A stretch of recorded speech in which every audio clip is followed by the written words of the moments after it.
Вот еще один нож. Добрый день. Еще один нож от коваля сделали. Готов. Покажу тоже. Сам не выпрыгивает. Одной рукой вынимается спокойно.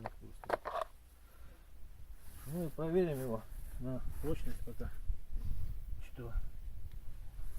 Вот на брусочки кладу. Так, иди-ка отсюда, Алиска. Наступаю. Так, вот поближе посними там, чтобы оно видно было пружине. Их полный рост теперь еще. Полный рост можно перевернуть.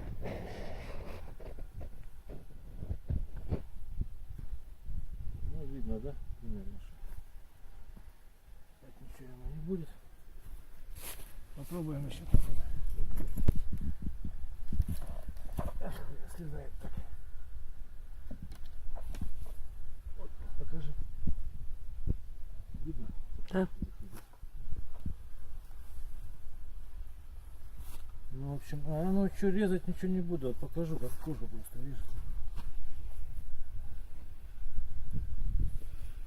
Узнаю сюда.